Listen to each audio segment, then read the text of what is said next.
Memang saya, ya mohon maaf ya, mantan Wahabi. Ya.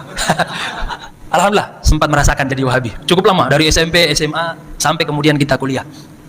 Kita pernah S1 di salah satu kampus di Makassar yang ya kita sebutkan aja Stibah. Ya, itu kampus memang berafiliasi ke Wahabi. Banyak dapat beasiswa dari Timur Tengah, terusus Madinah. Ya. Kita lama belajar di situ S1, ya, sambil mengembangkan bahasa Arab. Akhirnya Pak, kita belajar di syariah. Kaget yang tadinya dulu kita madhabnya madhab tarjih. Pokoknya yang benar ini, yang dirojihkan oleh ustadz-ustadz kita. Kaget diajarkan oleh para masyayikh kita, apalagi kitab dasar kitab kurikulum kampusnya itu Bidayatul Mujtahid. Itu kitab perbandingan mazhab. Jadi nggak ada yang benar, nggak ada yang rojih dari masyayikh di sana. Pokoknya kita mulai dari SMP dan juga SMA sekaligus setelah itu mengenyam pendidikan di perguruan tinggi atau S1 di Makassar. Dan kemudian kalau tidak salah juga mendapatkan beasiswa, kurang lebihnya seperti itu, ke Madinah, nyebut-nyebut Madinah, karena banyak dasar Wahabi, dasar Wahabi, dasar.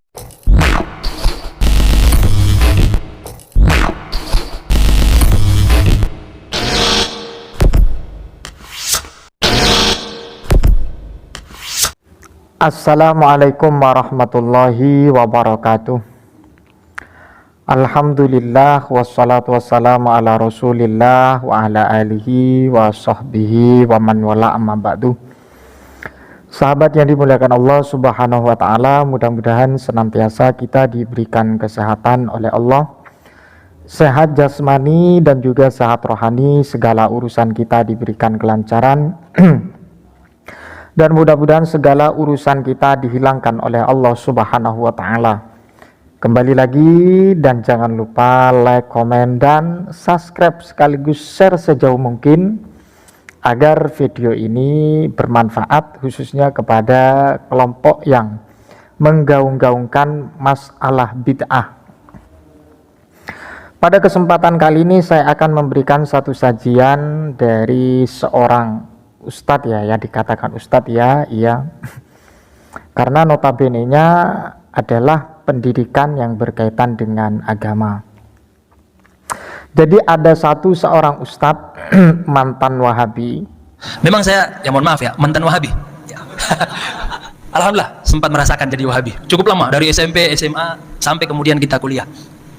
Kita pernah S1 di salah satu kampus di Makassar yang ya kita sebutkan aja Stibah. Ya, itu kampus memang berafiliasi ke Wahabi.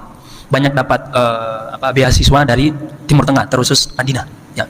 Kita lama belajar di situ S1, ya, sambil mengembangkan bahasa Arab. Akhirnya Pak, kita belajar di syariah. Kaget yang tadinya dulu kita madhabnya madhab tarjih. Pokoknya yang benar ini, yang dirojihkan oleh ustadz-ustadz kita. Kaget diajarkan oleh para masyayikh kita, apalagi kitab dasar kitab kurikulum kampusnya itu Bidayatul Mujtahid. Itu kitab perbandingan mazhab. Jadi nggak ada yang benar, nggak ada yang rojih dari masyayikh di sana. Pokoknya kita kau denganku hitar, dengarkanlah.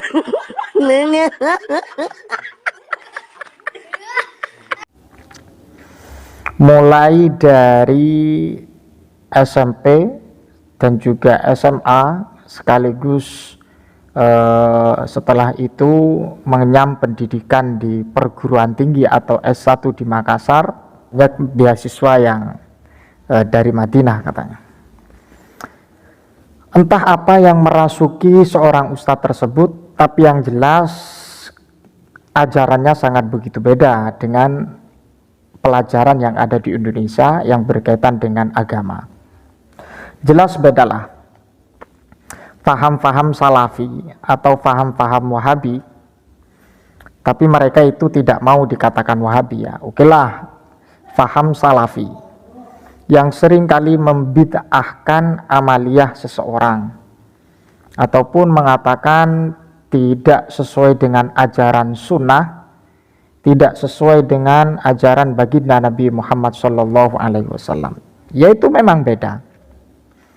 Jadi dari sisi perbedaan itu mungkin Allah memberikan hidayah, memberikan jalan untuk tidak terus atau tidak melanjutkan apa yang menjadi pemahaman ustadz tersebut mengikuti faham salafi Wahabi.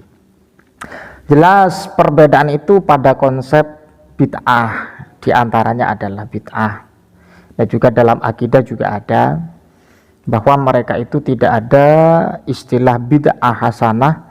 Yang namanya bid'ah itu pasti dolalah. Beda kalau dari kalangan aswaja, bahwa yang dimaksud kullu bid'atin itu adalah ghalibul bid'ah atau lumrahnya bid'ah yang bisa ranahnya kepada bid'ah dolalah. Tapi tidak semua yang dikatakan bid'ah itu pasti dolalah, tidak. Kembali kepada ustadz tersebut menjelaskan beberapa perbedaan, ya mungkin dari sudut pandang bid'ah itu sendiri yang menjadi perbedaan yang sangat begitu sakral bagi kelompok Salafi Wahabi. Dari sini kita ambil ibroh sekaligus hikmah apa yang telah disampaikan ustadz tersebut ketika memperdalami faham-faham yang sangat begitu ekstrimnya. Ya ekstrimnya itu ketika memberikan satu praktek atau memberikan kesimpulan bahwa ketika ibadah itu tidak sesuai dengan sunnah Nabi Muhammad SAW secara teks atau secara lahiriah hadis itu, maka mereka berani mengatakan hal itu adalah bid'ah. Jadi itu yang menjadi persoalan dan menjadi pembeda dari kelompok Salafi atau kelompok Wahabi dengan pemahaman-pemahaman para kiai yang notabene-nya atau para ulama yang notabene-nya berfaham ahlus sunnah wal jamaah atau yang dikenal dengan aswaja. Jadi seperti itu. Ya, saya tidak perlu panjang lebar saja. Mudah-mudahan video ini bisa diberikan atau bisa dijadikan sebagai cermin ke depan, atau bukan cermin ke depan, cermin pada saat ini. Begitu tegas dan sangat tangkap sekali ketika pendidikan itu bukan dinilai dari tempatnya, atau orang ketika bersekolah di Madinah, bersekolah di Arab Saudi, bukan berarti mereka itu pemahamannya sudah benar, tidak. Tapi kita harus lihat dulu pendidikannya bagaimana. Karena di Madinah ataupun di Makkah atau di Arab, memang di sana sudah banyak beberapa ajaran-ajaran yang memang berbasis sunnah. Jadi kalau bukan sunnah, tidak sesuai dengan ajaran baginda Nabi Muhammad SAW. Tapi kan secara lahiriah saja mereka itu tidak memahami secara tersurat, tidak memahami secara tersirat. Jadi mereka itu ketika memberikan kesimpulan atau istidlal hukmi tentang masalah kajian hadis, kajian Al-Quran secara lahiriah, tapi tidak memahami apa yang menjadi maksudul a'dham dari hadis tersebut, itu yang perlu kita jadikan sesuatu pertimbangan agar tidak terjadi faham-faham yang di luar kajian-kajian aswaja. Bukan berarti ketika kita tolabul ilmi, mencari ilmu di Makkah ataupun di Madinah itu sudah hebat, tidak. Jadi seperti itu ya. Mudah-mudahan bermanfaat atas segala kekhilafan. Ya, ini yang bisa saya sampaikan atas beberapa poin yang disampaikan Ustadz tersebut. Sudah berhenti dari faham Salafi Wahabi. Akhiran, assalamualaikum warahmatullahi wabarakatuh.